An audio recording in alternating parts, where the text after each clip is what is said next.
primeiro lugar, agradecer a presença de todos, né, por este seminário aqui, que nós estamos, o Ministério do Desenvolvimento Regional está fazendo pelo Brasil inteiro. Esse aqui é o 12º estado onde nós estamos realizando esse seminário para discutir um assunto tão importante, de interesse tão grande para a população, que é a questão do resíduo sólido e do saneamento, água e esgoto. Como nós chamamos de saneamento básico, que envolve esgoto, água e resíduo sólido e drenagem.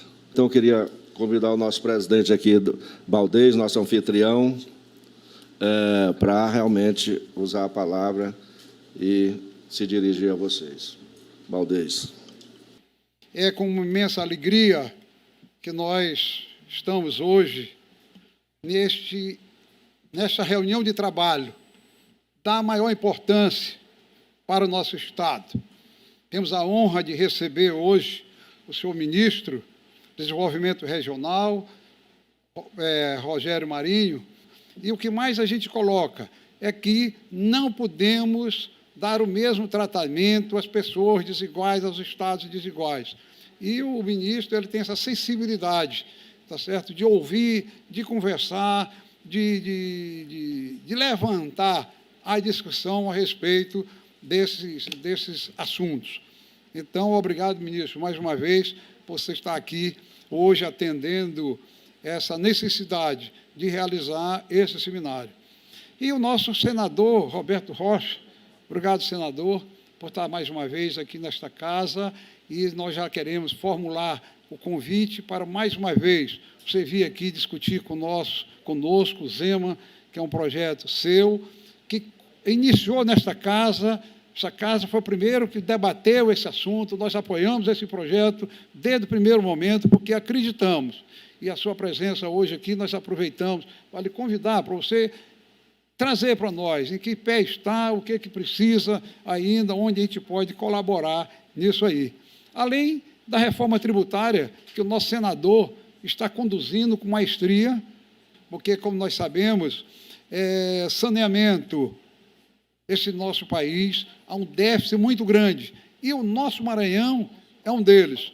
E agora, com o advento do novo marco regulatório, nós teremos a oportunidade agora de, junto com os prefeitos, junto com as empresas, junto com os governadores desse país e do governo federal, a gente estabelecer uma parceria para que possam ser feitos os investimentos necessários para que a gente possa melhorar esses índices tão ruins que nós temos de saneamento do nosso Estado e do nosso país. Hoje, a Organização Mundial de Saúde calcula que para cada R$1 investido em saneamento, ele gera uma economia de R$4 gastos em saúde. Então, isso demonstra realmente a necessidade que nós temos de dar uma atenção especial para isso. Nós, empresários, estamos precisando de cada dia mais, estamos trabalhando nesse sentido, estabelecer um diálogo franco e aberto com o poder público, quer municipal, estadual ou o próprio legislativo, para que a gente possa pensar esse Maranhão, pensar esse Brasil tão carente de planejamento. Precisamos planejar nossas ações, precisamos integrar as nossas ações do setor produtivo com o setor público, porque muito se fala, muitos estão preocupados com esse momento que estamos vivendo aí da Covid-19, mas esse problema não é só nosso, é do mundo inteiro. O problema da economia não é só nosso, é do mundo inteiro. Mas nós é que temos que cuidar da nossa economia, nós é que temos que fazer o nosso planejamento. E aqui, nós do setor produtivo, nos colocamos à disposição e queremos participar desse trabalho do desenvolvimento do nosso Estado e do nosso país. Agora aqui o nosso presidente da União dos Vereadores, fazer uma rápida saudação aqui. Nosso vereador Assaf Sobrinho. Bom dia a todos e a todas. Em primeiro lugar, nossa gratidão a Deus por dispensar a nós a oportunidade de estarmos juntos nessa manhã. Discutir a questão dos lixões é discutir saúde pública, é discutir qualidade de vida para o nosso povo. Portanto, quero dizer, nesse momento, que a União de Vereadores e Câmaras do Estado do Maranhão se coloca à disposição. E, como disse anteriormente, em outras reuniões como essa, talvez eu seja hoje a pessoa que mais anda nos municípios do Maranhão.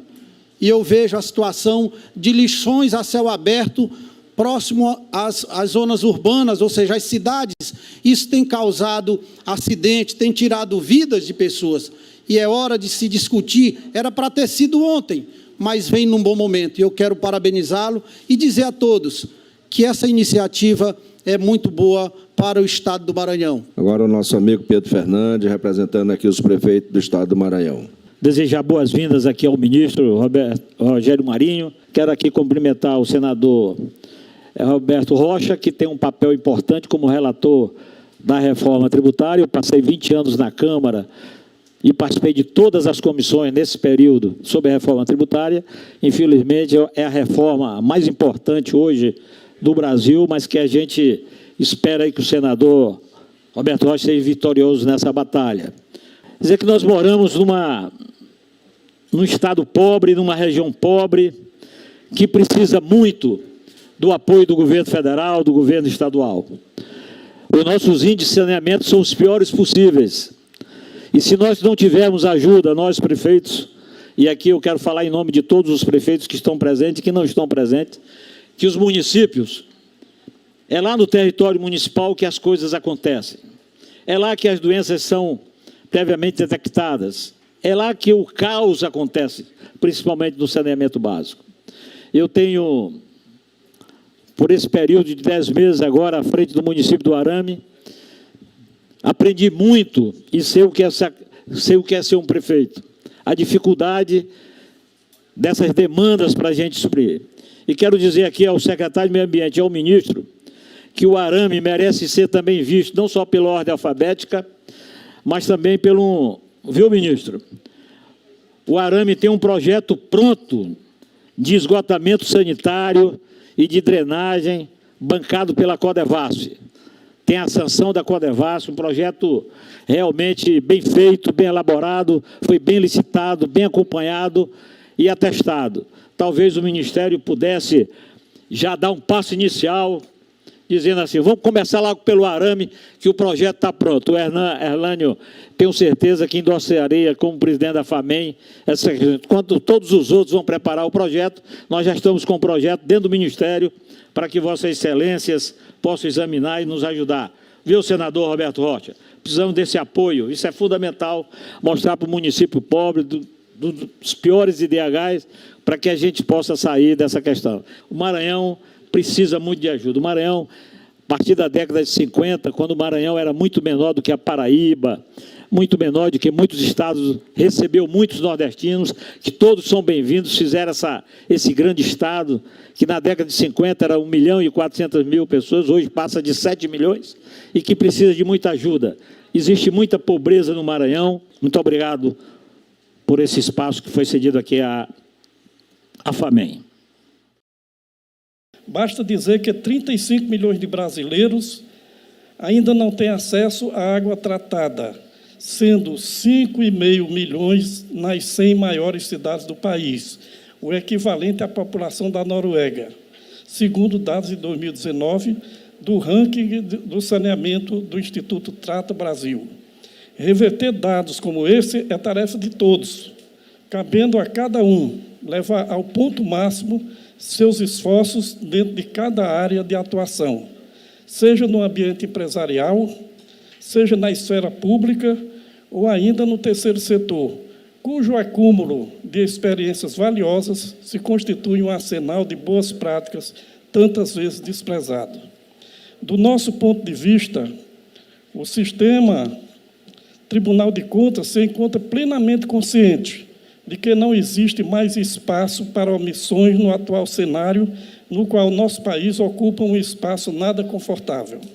Na condição de responsável pelo controle das políticas públicas, nosso envolvimento na questão ambiental é inarredável. Em vista desse entendimento, demos ainda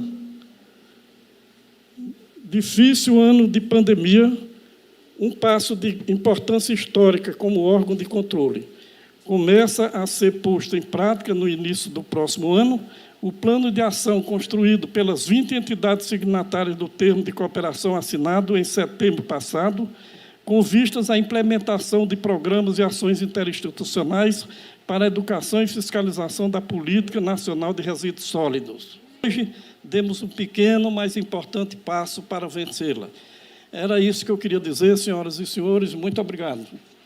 Ministro, sou com a palavra, por favor. Obrigado aí pela oportunidade, obrigado pelas palavras generosas daqueles que me antecederam, em especial do nosso presidente, a quem eu agradeço, nosso anfitrião, o Edilson. Obrigado, Edilson, pela forma carinhosa como que nos recebeu e pela saudação. Nós temos muitos Brasis e nós temos muitos Nordestes. Então, os problemas que afetam o semiárido nordestino não são os mesmos que afetam o Maranhão e parte do Piauí. É uma região onde a falta d'água não é uma realidade. Nós temos outros problemas ligados à infraestrutura, ligados à questão da logística, ligados à questão da educação, da qualificação, do crédito.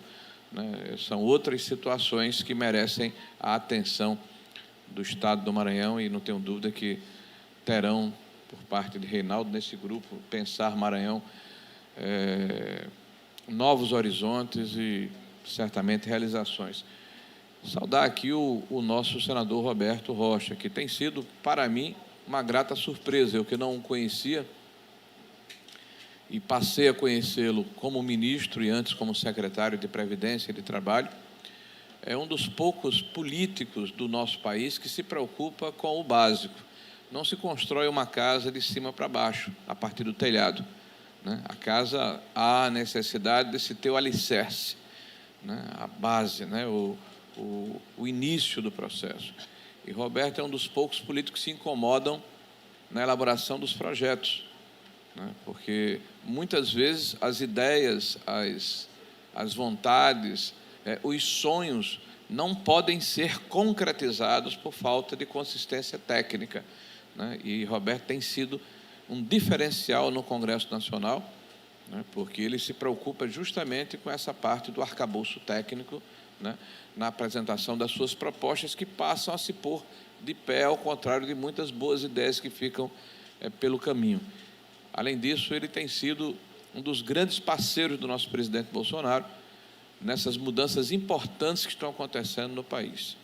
E aí me permita, Roberto, nós somos testemunhas de um momento que o país passa de grandes transformações.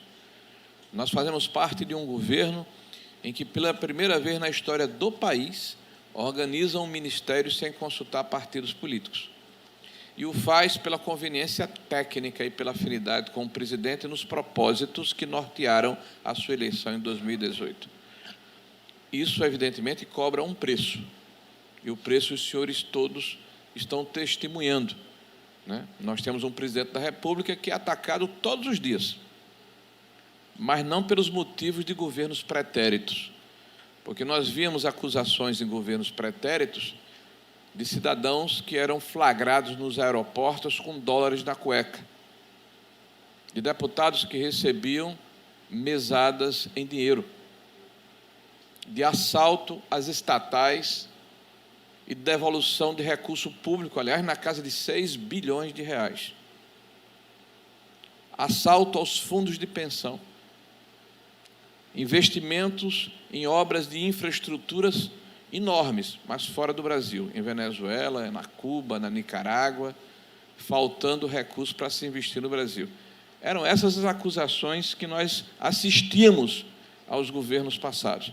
Esse presidente é muito atacado, mais do que qualquer outro, mas é atacado porque defende a família, é atacado porque defende as cores verde e amarela, é atacado porque fala em Deus, é atacado por outros motivos. O Brasil mudou. E toda mudança traz reação. Toda mudança traz inconformidades. Toda mudança significa que você desaloja de situações anteriores grupos que estavam encastelados e acomodados e conformados. É evidente que neste processo de mudança há acomodações, até porque há necessidade da governabilidade, há transigência, há negociação, mas nós temos um foco, nós temos um rumo. E eu sou ministro do Desenvolvimento Regional, a pedido do presidente, por convocação do presidente, com uma missão: tratar os desiguais de forma desigual, abraçar o Nordeste brasileiro, fazer diferença para diminuir as desigualdades que são uma chaga, uma mácula no território nacional. Nós, que somos do Nordeste, e aqui em especial o Maranhão, que é um dos 3 estados do país com menores índices de desenvolvimento humano, ao lado do Piauí e de Alagoas, são os 3 estados mais deprimidos do ponto de vista econômico e social, apesar de todo o potencial econômico, apesar de todo o potencial de recursos naturais que o Maranhão tem, está entre as 3 últimas colocações do país.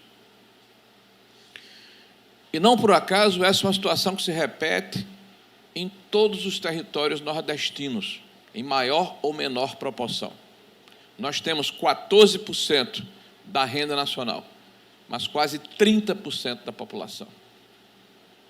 Nos últimos 90 anos, vários instrumentos foram criados para combater esta situação de desigualdade. Aqui está a Codevasf, cujo presidente é um baiano, que tem nos ajudado muito, o Marcelo.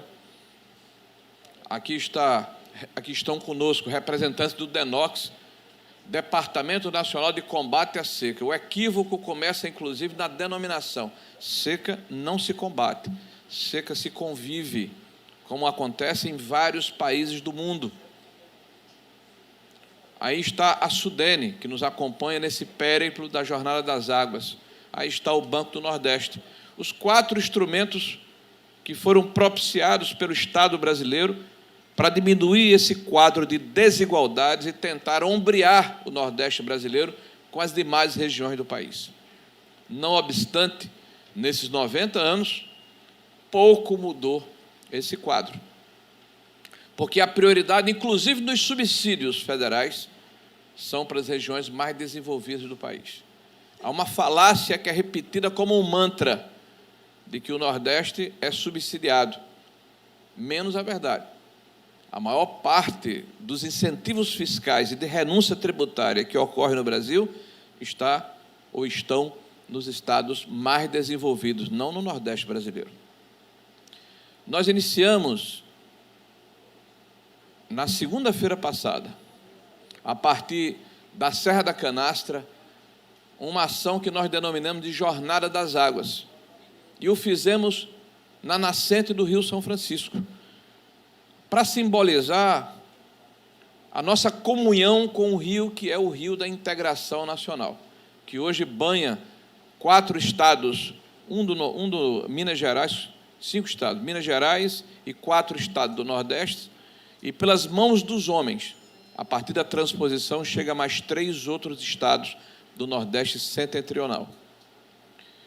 E por que iniciamos a Jornada das Águas? Porque nós entendemos que o maior e mais importante vetor de desenvolvimento de qualquer povo é a água. A água tratada, a água de qualidade, a água com regularidade, a água como fator de mudança econômica, social e ambiental. O Maranhão, por exemplo, é pródigo em águas, mas é uma água muito maltratada. Aqui no Maranhão, nós temos índices que nos envergonham. 43,6% da população maranhense não tem água tratada nas torneiras, quase a metade da população do Maranhão. E 86% do estado não tem esgoto tratado. Para não falar dos lixões a céu aberto, que é fruto da nossa ação hoje. Nós temos apenas um único aterro controlado no estado do Maranhão, um estado que tem quase 7 milhões e poucos habitantes aqui, só tem um aterro sanitário. Privado, inclusive. Mas, muito bem, vejam a anemia estrutural que o estado do Maranhão detém. E não é diferente, são os estados mais pobres que têm a pior condição de sanidade. E quando você trata a água de maneira adequada, você tem uma série de efeitos que eu denomino círculo virtuoso, não vicioso.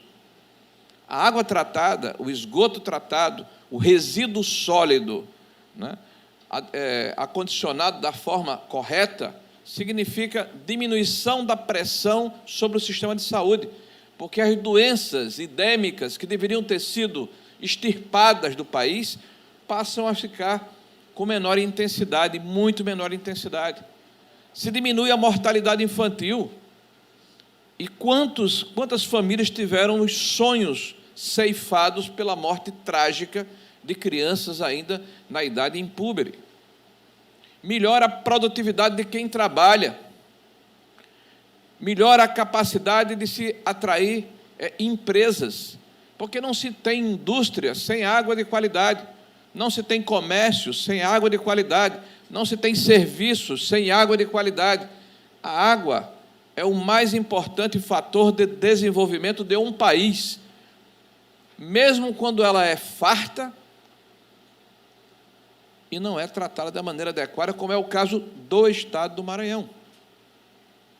O que nós estamos aqui fazendo, e que repetimos, como Pedro coloca, em 12 outros estados da federação, e vamos chegar a todos, vamos trabalhar para chegarmos a todos os estados, é a nossa tentativa de sensibilizar os agentes públicos, a classe empresarial, para que todos façam uma frente de um grande pacto civilizatório. Nós precisamos mostrar aos governantes, que são governantes de ocasião e circunstanciais, que essa é uma política do Estado brasileiro, não de governo. É uma política que atende à sociedade brasileira, independente da posição política de quem quer que seja. Os palanques são erguidos por ocasião das eleições e devem necessariamente ser desarmados no dia a dia, porque o brasileiro comum precisa da ação do Estado e precisa que os entes colaborem entre si para terem resolutividade na satisfação das suas necessidades mais comezinhas. Nós temos a convicção de que a mudança efetuada em julho, agosto do ano passado, Roberto depois vai ratificar aqui que estava lá, e em nome dele quero agradecer a todo o Congresso Nacional, foram mudanças que permitiram uma ação geométrica de aporte de recursos no país, o que mostra a eficácia e o acerto da medida. Há mais de 8 anos, o Congresso Nacional discutia a possibilidade de se estabelecer um marco regulatório do saneamento, mas foi este presidente, que é acusado de estar de costas para o meio ambiente, que, por sua liderança e com um Congresso reformista, destravou esta ação que nos permite estarmos aqui hoje, no Maranhão, em São Luís, tratando do tema. De 6 bilhões de reais por ano, que é a quantia que os estados, o governo federal e os municípios conseguiam juntos alocar em recursos onerosos e não onerosos, nós saltamos em menos de um ano para 68 bilhões de reais, quase 11 vezes mais, o que mostra o acerto da medida. Agora, é necessário que cada estado faça o seu dever de casa, que os municípios se organizem nos seus consórcios, que o Estado faça os blocos regionais, que o poder público seja pressionado de forma legítima pela sociedade para sair da inércia em que muitas vezes eles se encontram, por questões às vezes ideológicas, que nada tem a ver com a qualidade de vida das pessoas, ou com a necessidade dos maranhenses, ou de qualquer estado da federação.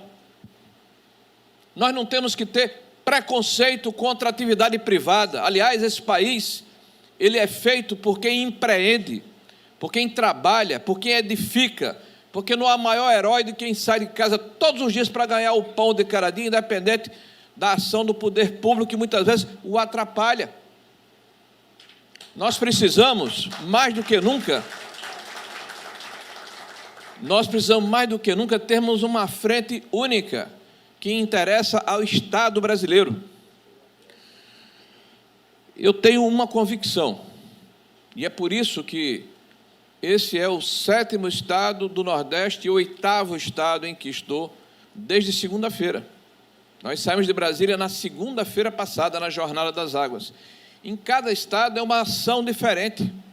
Nós estamos trabalhando para apresentarmos, por exemplo, hoje ainda, daqui a pouco, um estudo para a implantação da integração das bacias hidrográficas, porque nós temos que ter ambição como Estado, como país. As bacias hidrográficas interligadas e integradas, nós vamos dar segurança hídrica ao norte, aquela parte do norte que permeia o Maranhão, ao nordeste, parte do centro-oeste.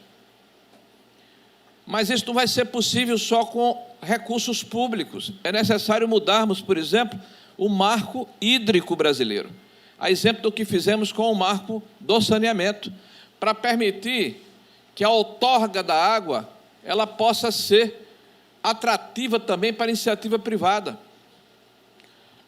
O desvio dos cursos d'água, a transposição de bacias, a outorga de forma inteligente, são instrumentos utilizados há milênios na humanidade para mudar a realidade de determinadas regiões do mundo.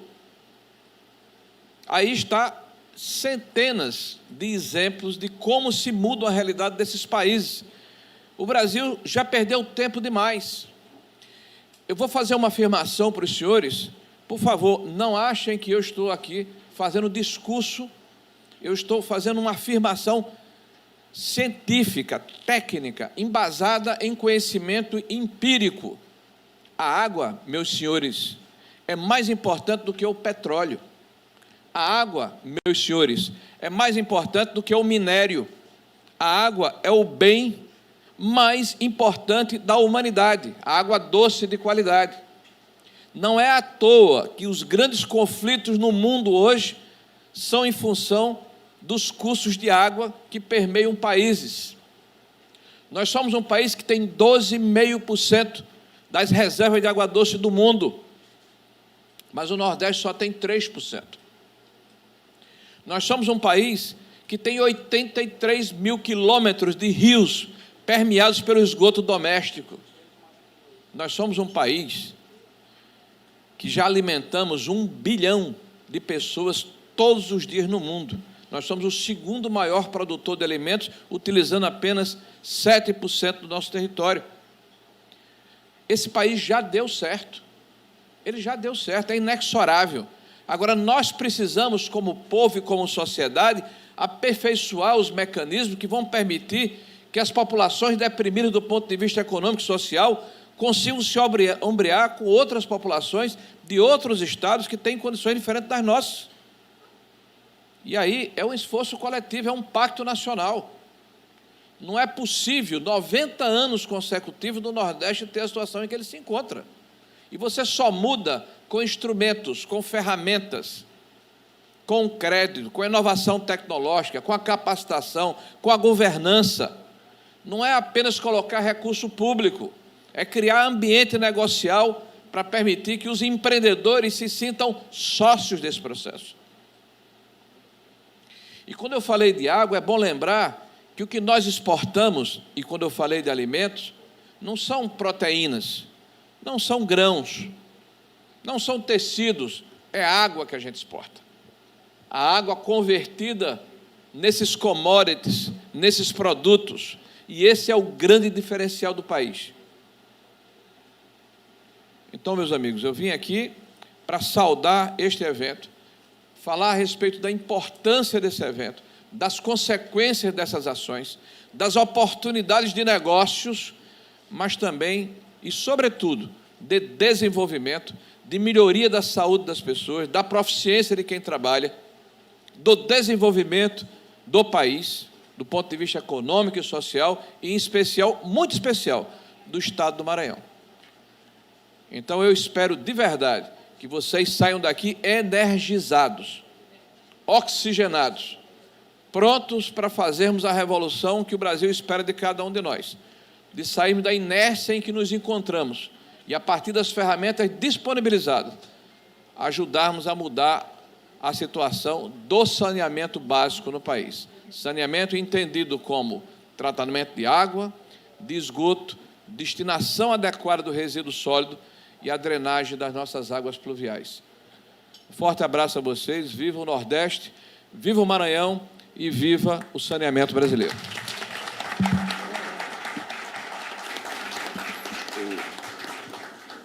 Nada das águas. Deixe-me apresentar primeiro. Por essas bandas me chamam Velho Chico, Parnamirim, Rio Paraíba, Piranhas Açu, Jaguaribe ou Capiberibe. Tem vários nomes, mas uma só missão: levar vida e desenvolvimento. A verdade é que vem fazendo falta para muita gente ainda, mas isso está mudando. Posso jorrar se a terra for perfurada, posso ser armazenada, posso irrigar, posso ser lazer, posso chegar por um caminhão. Com a ação do governo federal, estou chegando a cada vez mais pessoas. Gente sofrida que há gerações sonhava com dias melhores. Esses sonhos estão virando realidade. Desde 2019, já foram mais de 4 bilhões de reais em investimentos. Com esse empenho, cheguei à barragem de Jati, no Ceará, e já abasteço Castanhão. Estou fluindo pelo ramal do Agreste e logo vou matar a sede de 2 milhões de pernambucanos. Já me espalho pelo interior de Alagoas, percorrendo o Canal do Sertão. E o trabalho não para. Em breve estarei na Paraíba, nas vertentes litorâneas. No Rio Grande do Norte, chegando pelo eixo norte, vou encher a barragem de Oiticica, mas também vou emancipar muita gente do oeste potiguar, quando o ramal do Apodi ficar pronto. Mas quero mais. Quero fluir em milhares de torneiras desse sertão. Essa jornada é a prova disso. Prova de que sou prioridade, de que esse governo reconhece que todos os esforços são necessários para que eu chegue às pessoas, mas também para que eu me fortaleça, continue disponível para as próximas gerações. Com o programa Águas Brasileiras, o governo está preservando e recuperando minhas nascentes. Já são 11 grandes empresas parceiras e mais de 230 milhões de reais mobilizados em ações de revitalização. Mais está por vir. Com o marco legal do saneamento, os tratamentos de esgoto e de água serão universalizados. Já estão garantidos mais de 60 bilhões de reais em investimentos. Serão 700 bilhões de reais nos próximos 10 anos, dando fim a esse que é o maior problema ambiental do Brasil. Por aqui não tem descanso. A gente quer matar a sede do povo. Copo cheio, água no rosto e dias melhores. É uma jornada de esperança, sabe? Em 10 dias, quero falar do nosso futuro e muito mais. Vou gerar mais empregos com as obras que ainda virão, ajudar produtores locais, vou me fortalecer com a revitalização de nascentes e com o saneamento.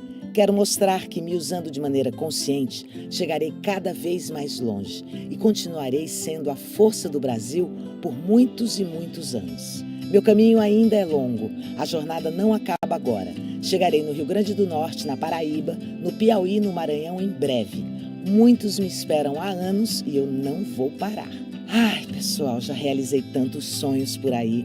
Acreditem, a minha chegada trará novos rumos para todos os brasileiros. Por isso, às Marias e aos Antônios espalhados por esse Nordeste maravilhoso, eu digo, estou chegando.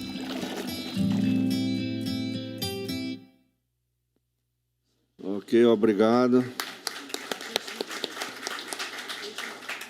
Agora vamos ouvir a palavra do senador Roberto Rocha. Quero cumprimentar aqui o Valdez, presidente da FIEMA, por nos receber aqui mais uma vez. Cumprimentar o Washington, presidente do tribunal, Pedro Maranhão, secretário nacional de saneamento, o ASAF, o Pedro Fernandes, representando aqui a FAMEM, o governador Zé Reinaldo, os prefeitos, o Marcelo, presidente da Codevasf Nacional, o Rosendo Júnior, diretor. Cumprimentar aqui todos e todas. Eu quero apenas saudar esse momento. Eu cumprimento a iniciativa do Ministério do Desenvolvimento Regional, pela Secretaria Nacional de Saneamento, em discutir aqui no Maranhão um dos seus mais graves e difíceis problemas, que é o saneamento. Sem saneamento, não tem vida, né? Eu ouvi o ministro falar aqui da água. O que é que tem de mais importante no lugar, fora as pessoas? Nossas águas. Sem água não tem vida. Daí difícil compreensão de um Maranhão ser um estado tão rico de um povo tão pobre. Ele falou aqui da quantidade de águas do Nordeste. O Maranhão tem 60% das águas interiores do Nordeste. Tem 12 bacias hidrográficas. Mais de 5 mil quilômetros de rios perenes que correm o Maranhão inteiro, nascem no sul do estado e vêm para o litoral, lógico. Daí a razão da cor das praias, das águas. Não é sujeira, influência dos rios. Por isso temos os melhores peixes e mariscos do mundo, porque esses rios levam muito nutrientes para o mar. E, somando com a quantidade de mangue que o Maranhão tem, forma a coloração da água. A água do Rio Grande do Norte, do Ministro, da Paraíba, a água de Pernambuco, de Recife, é bem clarinha, mas eles não têm um palmo de rio. É isso. Essa que é a diferença. Então, eu quero saudar, Pedro Maranhão, esse momento e dizer do tanto que é importante essa discussão. O Maranhão é um estado muito grande, que tem imensas diferenças entre regiões. Basta dizer que estamos numa faixa de transição entre o semiárido e o semiúmido. Nós não temos um problema de falta que é do Nordeste, nem de excesso que é do Norte, que é água. O Maranhão, muitas pessoas dizem de fora ou de dentro, mas o Maranhão é privilegiado, porque tem Sudem, tem Sudam, tem BASA, tem BNB. Termina que não tem nenhum. BASA não tem FNO no Maranhão, embora tenha 2/3 do território na Amazônia legal. Uma loucura. Aí tem o BNB que tem FNE. Metade dos recursos do FNE, obrigatoriamente, é para o semiárido. O Maranhão não tem semiárido. Então, o Maranhão termina que fica no limbo. E é preciso, quando fala pensar o Maranhão, pensar essas questões de infraestrutura. O ministro falou aqui da nossa disposição de pensar, de ver não só a árvore, mas a floresta. É verdade. Ele, às vezes, coloca isso em algumas reuniões, eu fico sabendo por terceiros. Por exemplo, assim que chegamos no Senado, nós tomamos uma decisão de fazer um projeto que é muito importante. O projeto de revitalização ambiental da Lagoa da Jansen. Um pinico de mais de 100 hectares, dentro da cidade de São Luís. E quanto mais nasce prédio, mais aumenta o problema dele. E como resolver? Fazendo pracinhas ao redor?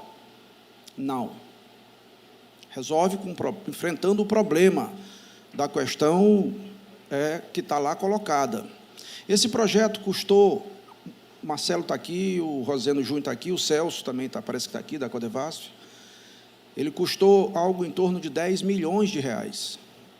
Ele foi concluído agora. Nós vamos anunciar daqui a pouco ali no Hotel Luzeiros, porque tem a ver com água. Não é uma ideia. O mundo é movido de boas ideias, mas não é mais uma boa ideia. É um projeto. Ninguém tira do papel o que não está no papel. Só que isso custa muito caro, demora demais e não dá voto. Simples assim.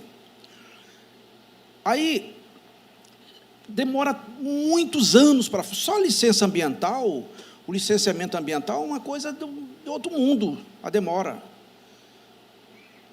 Pedir para o Marcelo, presidente da Codevasf, ficar aqui mais um pouco, para poder daqui a gente ir lá para o outro evento. Por exemplo, nós temos um projeto que é a construção dos diques da Baixada. Como o Maranhão termina que é inclinado no sentido sul e norte, as águas descem para o mar, as águas do rio, e os rios estão se acabando, do Maranhão, você tem o inverso do fluxo da água. Em vez da água do rio para o mar, a água do mar está vindo para o rio. E aí você tem os rios do Maranhão ficando salobro. Esses dias foram lá em meu gabinete, esses dias não, já tem uns 3, 4 anos. A pandemia tirou a gente um pouco de tempo. Os 10 vereadores de Arari. Aí me pediram para a construção de uma barragem.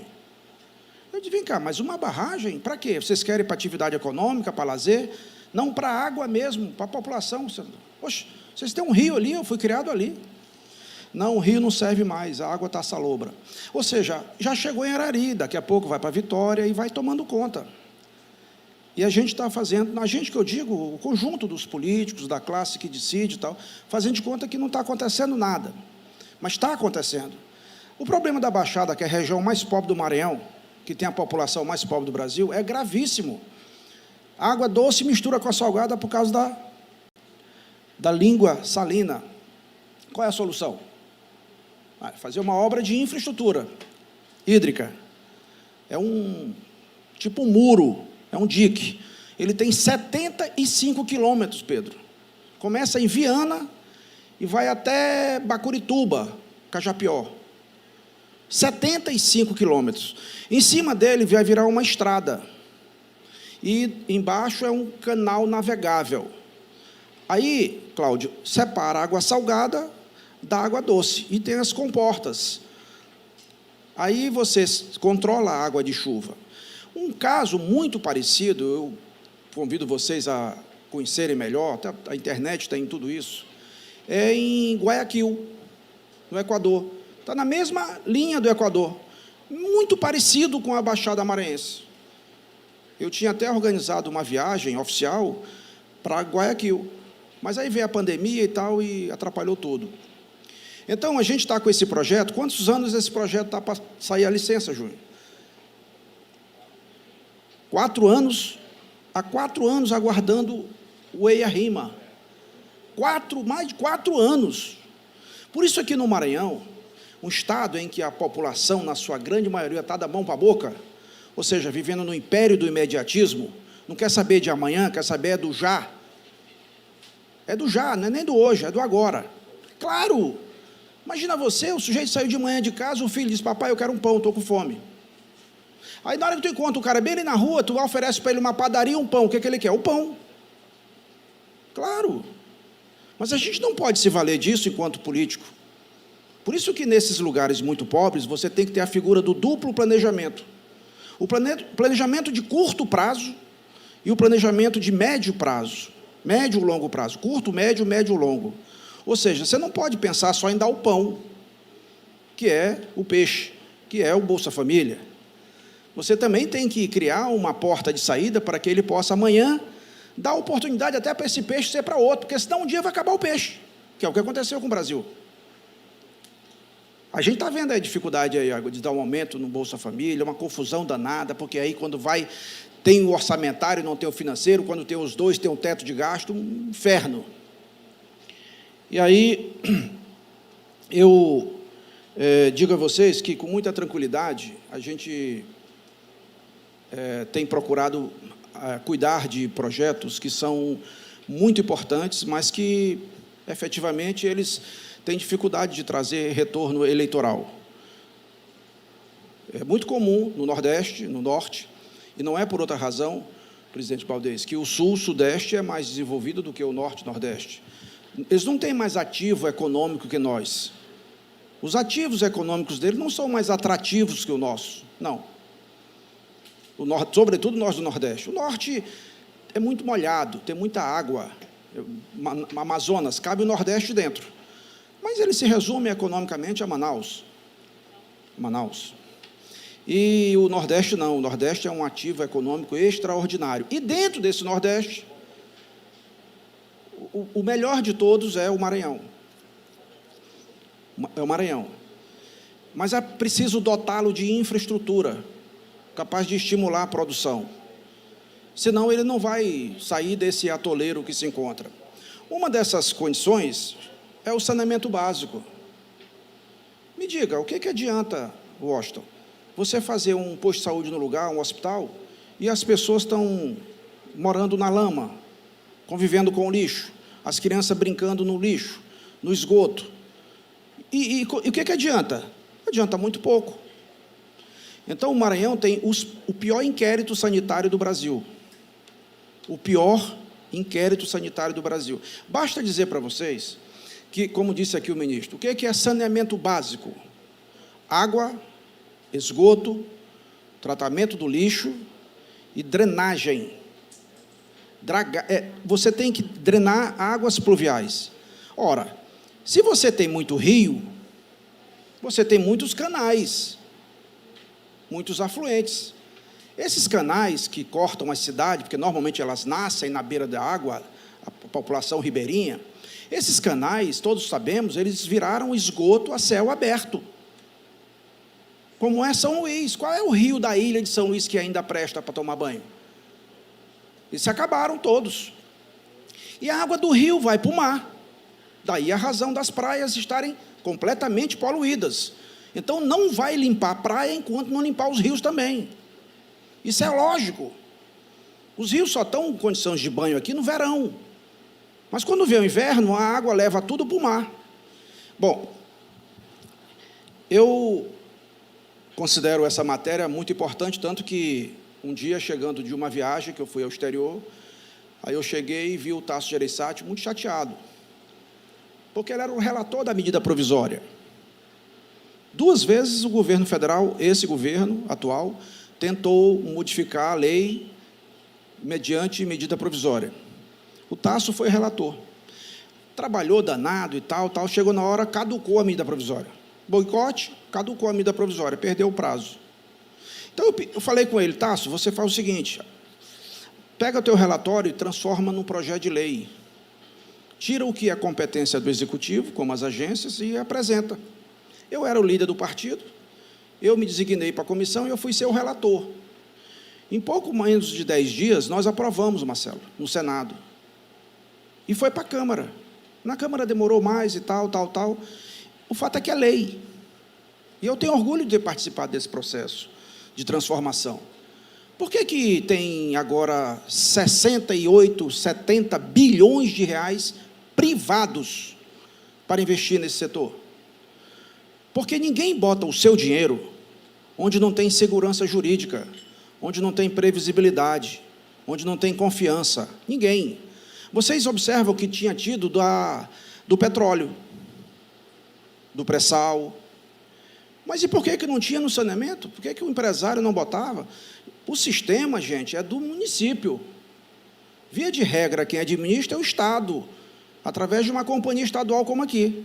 Mas quem paga a conta, no final, é o governo federal. Como é que o privado bota seu dinheiro nessa confusão? Não bota. Precisava definir a competência de cada um. O empresário, ele não quer saber de viver num lugar de acordo com o humor dos políticos. Ele não, ele tem que ter previsibilidade, confiança. Então, assim que foi aprovado o marco legal, a nova lei, o Pedro Maranhão está aqui, disse para vocês melhor que eu, a quantidade de investimentos que a gente passou a ter no Brasil é inacreditável. Nós temos a maior cesta de negócio privado do planeta. Nós estamos falando aí de 700 bilhões de reais. Todo mundo quer investir aqui. Tanto que, me parece que o primeiro foi Maceió, não foi, Pedro? O primeiro leilão, a outorga, foi da região metropolitana de Maceió. Aí, quem ganhou? Concorreu um monte de empresa grande, inclusive a Sabesp. É pública. A Sabesp está na Bolsa de São Paulo. É a segunda ou é a terceira do mundo. Então, o problema não é só porque é público ou privado, tem nada a ver. É óbvio que ser privado tem uma gestão mais flexível, mais moderna, mais fácil. Claro, quem é que não sabe disso? Aí, a outorga em Maceió foi quanto, Pedro? 2 bilhões a outorga. Ou seja, que é o direito que o cara tem de fazer os investimentos naquele setor. E contratual, investimento de 3 bilhões. Então, nós estamos falando aí de 5 bilhões injetados na economia daquele pequeno estado. Mas não parou por aí, não.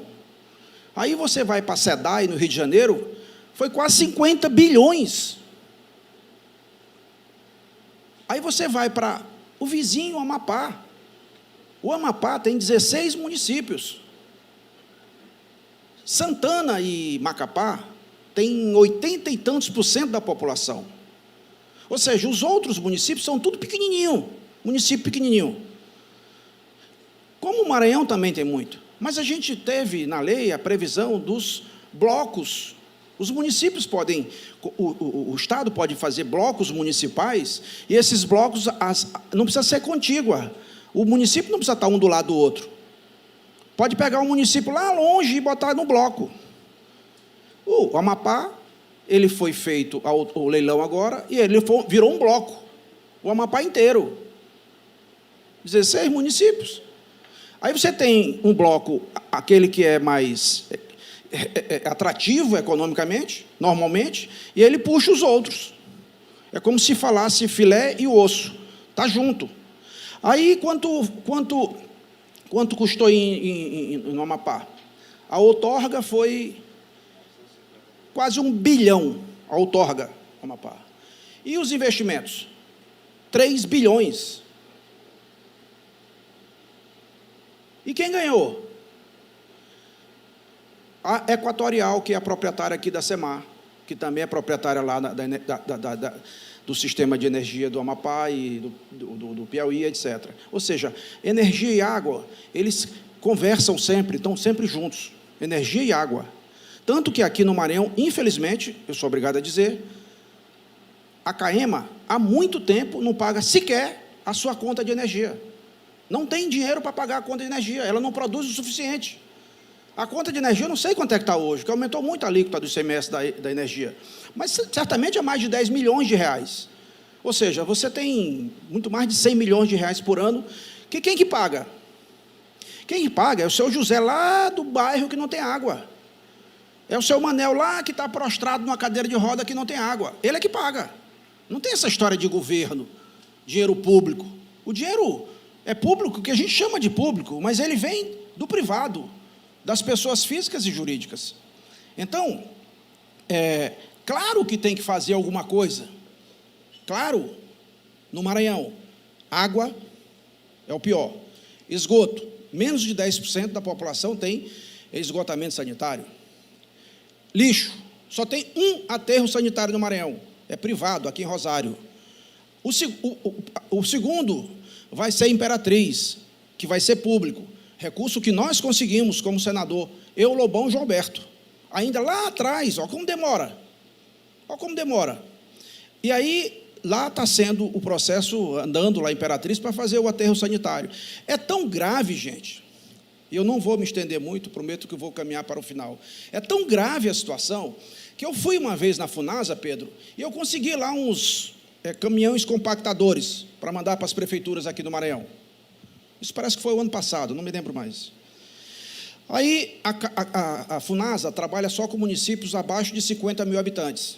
Acima de 50 mil habitantes é a secretaria do Pedro Maranhão. Aí, eu tinha conseguido para a Funasa, para o Maranhão, o plano municipal de saneamento básico dos municípios com menos de 50 mil habitantes, Cláudio.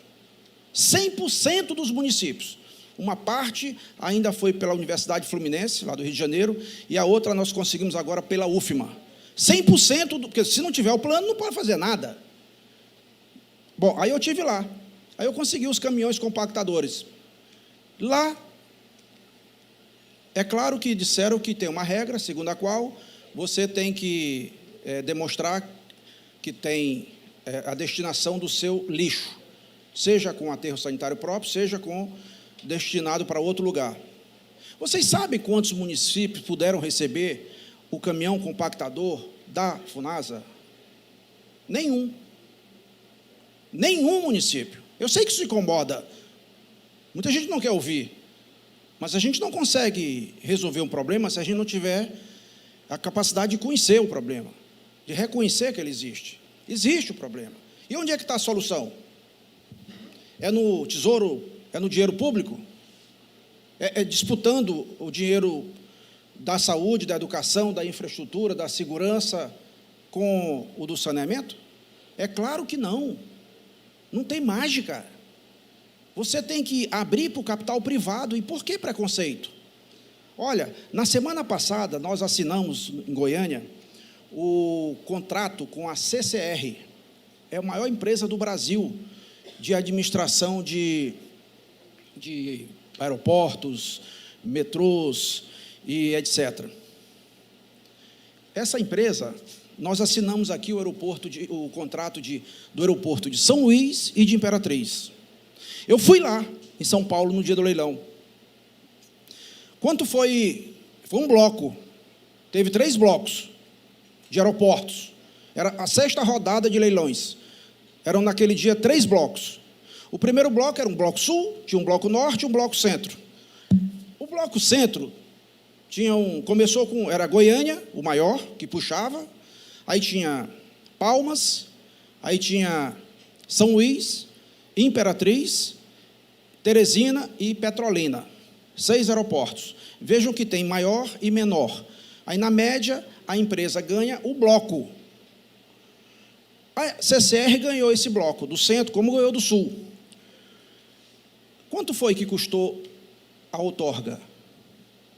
Naquele dia que eu estava lá, o governo federal arrecadou 10 bilhões de reais. Gente, vocês têm noção quanto é o orçamento do Ministério da Infraestrutura do Tarcísio? Que está mostrando obra para tudo quanto é lugar aí pelo Brasil afora? Obra de tudo que é jeito de infraestrutura? Não, 8 bilhões caiu para 6. Mas em um dia arrecadou 10 de outorga. Outorga é a concessão. Fora o investimento. E os investimentos no aeroporto de São Luís e Imperatriz? 570 milhões de reais. 570 milhões de reais. Aí tem gente que é contra isso. Vocês conheciam como era o aeroporto de Brasília? Vocês conhecem como é que está o aeroporto de Brasília? Já está até pequeno. Tem que ampliar. Então, eu acho que a melhor maneira de se combater a pobreza é você gerando riqueza. Não é por outra razão que eu me dedico há 3 anos numa matéria que não me rende voto, numa matéria que não me rende resultado eleitoral nenhum, que é a condição de relator da reforma tributária. Por que não rende voto? Porque o cidadão, de um modo geral, só conhece o imposto quando ele é direto. O imposto indireto, o cidadão sente, mas ainda não conhece. O imposto direto é o imposto de renda. O IPTU, o IPVA, que tem carnê, é declaratório. Você pega seu contra-cheque, está lá o imposto de renda. Então, você sabe que está pagando. Mas, no Brasil, os maiores impostos, os mais famintos, não são esses. São os impostos da base de consumo, onde está a maioria da população, que é o ICMS, o ISS, o IPI, o PIS, COFINS. Ou seja, a gente está tentando simplificar tudo isso aí. Não vou falar sobre esse assunto agora, que é muito complexo, mas a própria CNI, essa semana, manifestou oficialmente uma nota de apoio ao nosso texto, ao nosso projeto, que pela primeira vez na história conseguiu juntar o governo federal, todos os estados, de São Paulo ao Maranhão, ao Piauí, e a grande maioria dos municípios. A grande maioria dos municípios. Tem município que é contra, viu, Pedro? Tem município que é contra. Não dá para você achar que tem 100%. Mas por que é contra? São Paulo, Rio de Janeiro, os grandes municípios, por causa do ISS. A receita maior deles é ISS. Aí você pergunta assim, na hora que a gente sugere criar um IVA, que é o IBS, juntando o ICMS mais o ISS, eles ficam contra. Eles querem que seja um IVA só para eles, para o ISS. Mas não existe no mundo ninguém que separa bens de serviços. Aí você pega e diz assim, por quê? Por causa do ISS. Bom, então tá bom, vamos fazer uma conta. Quanto é que o Brasil arrecadou de ISS o ano passado? Mais ou menos 80 bilhões. De ICMS, 780. ICMS é quase 10 vezes mais o ICMS. Claro que lá tem 25% dos municípios. Então, no total, uma conta de padeiro é 2/3, 1/3. Ok. Só que São Paulo e Rio, eu vou dizer para vocês, 75% do ISS do Brasil fica com 15 municípios. Eu duvido se Arame está nessa conta. Se Bacabeira, se Santa Rita. 40% do ISS do Brasil fica com 2 municípios. Então, eles têm que ficar mesmo resistindo. Mas a gente não está falando de diminuir as diferenças regionais há tanto tempo. Você compra aqui um bem hoje, bem aqui, a gente sai e compra uma geladeira, ou então compra esse lápis aqui. Mas se ele foi produzido lá em São Paulo, quem é que vai ganhar? O serviço é na origem. A gente está tirando da origem para o destino. Tem transição? Tem. Mas, enfim, estou à disposição. Eu tenho feito muito isso, faço isso tantas vezes por dia. com todo tipo de segmento da sociedade para conversar essa matéria, que eu acho que as entidades deveriam pressionar, exercer a pressão legítima, a boa pressão, para que o Senado vote essa matéria. Eu acho que o governo brasileiro, nós temos que fazer pelo menos essa entrega à população brasileira. O imposto de renda já subiu no telhado, não vai ser votado. Há um desejo de boicotar o governo do presidente Bolsonaro. Isso é uma loucura. Só a transição desse projeto nosso são 7 anos. Significa que, se ele se reeleger, ele não alcança todo o benefício. Isso não existe. É como o saneamento básico, que eu termino agora de falar, gente. Eu não consigo entender. Aqui eu falo com toda sinceridade. O ministro perguntou aqui, Roberto, aqui no Maranhão, quem votou a favor dessa matéria? Foi só você? Digo, eu não tenho nenhum orgulho de dizer isso. Mas só teve um voto no Maranhão a favor do que nós estamos falando aqui, ó. Eu até admito que a pessoa vota contra alguma coisa. Eu nem digo nem o termo contra. Eu acho que você só é contra alguma coisa quando você não é a favor de nada. Mas se eu não sou a favor daquele projeto, então tá bom, então qual é o projeto que eu vou ser a favor? Mas se você não é a favor do que está em discussão e não apresenta nada, aí você é contra. Então você é a favor que a população fique do jeito que está. É um absurdo, é uma loucura. Então, eu termino, Pedro, aqui, dizendo para vocês que, olha, eu vou falar mais um assunto que eu acho que é importante para todo mundo, já que está falando de água, falando de abastecimento de água, de Caema. De onde é que vem a água que a Caema utiliza para São Luís? Do rio Itapecuru, não é isso? Aí a gente ouve falar Italuís. Tá bom, mas aí falta água na torneira, quando tem. Sim, mas quem está preocupado com a água na fonte? O rio Itapecuru é o rio genuinamente maranhense. Nasce e deságua no Maranhão. É o maior, inclusive. E como é que ele está? Ele está se acabando. O rio Itapecuru está se acabando. A minha primeira emenda no Senado, em 2015, acho que foi 2015, foi a revitalização ambiental do rio Itapecuru, da bacia do rio Itapecuru. Nenhum de vocês estava sabendo disso. Nenhum de vocês. O que significa isso? 10 milhões de reais. Aí, 5 milhões eu destinei para a UEMA. A UEMA, para fazer, sabe o quê? 2 coisas. O plano, como é que chama, Pedro? O plano, de hídrico, plano de, não, eu falei agora o plano municipal de saneamento, aí tem um plano estadual. Bom, o plano da bacia do rio Itapecuru, que é o plano de revitalização, plano hídrico e tal. E 1,5 milhão. E a segunda foi, o 3,5 milhões foi para construir aqui na UEMA um laboratório de monitoramento das águas do rio Itapecuru. É um equipamento grande, uma obra grande. Está em construção. Já tem 6 anos isso. Eu acho até que o bicho não tem tempo, que ele vai viajar, mas outro dia eu vou fazer uma visita lá. E os outros 5 milhões foi pela Codevasf. Foi feito, Pedro, até a ictiofauna. O que diabo é isso? É o estudo que identifica as espécies de peixe de uma bacia. Todo estudo foi feito. Agora, não tem água em São Luís, está faltando água em muitos bairros, todo mundo aqui sabe. Aí a preocupação é ali, com aquela bomba, com aquela caixa d'água e tal. Mas a preocupação também tem que ser com os cursos d'água. Porque senão, uma hora, não tem solução. Não tem solução. Então, eu cumprimento por essa iniciativa. Eu vou pedir licença para vocês, não vou poder participar do debate mais de natureza técnica, até porque eu conheço um pouquinho já tecnicamente da matéria. Parece que você é da Equatorial, né? Quero cumprimentar. A Equatorial foi que ganhou o leilão ali no Amapá.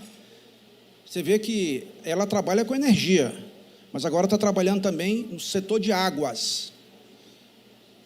aqui vai ter que ter o governo do Estado fazer a sua parte. Iniciativa do governo de criar os blocos para poder oferecer a possibilidade de ser feito um leilão. E eu encerro pedindo licença a todos vocês e dizendo ao Pedro Maranhão que, independentemente das diferenças políticas que pode haver no Maranhão, e elas são sempre gritantes, infelizmente, mas o Pedro Maranhão bem aqui é testemunha, e eu termino dizendo isso. Ele estava lá em casa, quando eu peguei o telefone e liguei para o secretário do governador das cidades, que era o secretário, era o deputado Rubem Júnior. Diz: olha, o Pedro Maranhão é o secretário nacional de saneamento, está aqui à disposição. Vocês do governo nunca fizeram sequer uma visita para conhecer o que pode ser feito pelo Maranhão, que é o pior do Brasil. Por último, quem assumiu foi o secretário, o deputado Márcio Gerri. Eu fiz a mesma coisa. Eu liguei para ele, botei no telefone, e eu acho que não há que misturar uma coisa com a outra. Eu não preciso de água da Caema, vocês também, certamente, porque a gente pode tomar até água mineral todo dia. Mas e a população? E o conjunto das pessoas? Eu acho que aquilo que o ministro disse, né? O Brasil está muito nervoso e a internet ajudou esse nervosismo, porque não para a campanha, todo o tempo é campanha, é palanque. Mas a gente tem que ter uma hora que a gente tem que parar um pouco. E acho que vocês, como formadores de opinião, como uma entidade que deve exercer o poder de pressão, porque não tem romance na sociedade, na política também, ela se move por forças de pressão. Pressão e contra-pressão, senão não funciona. Senão não funciona. Então, eu me coloco aqui à disposição para que, quando vocês precisarem falar sobre o assunto reforma tributária, eu estou à disposição. Pedro, me desculpa, mas eu vou acompanhar o ministro lá para tratar dessa questão da Lagoa da Jança e essa questão do Rio Itapecuru, que nós estamos tratando no outro seminário que tem a ver só com águas. Obrigado.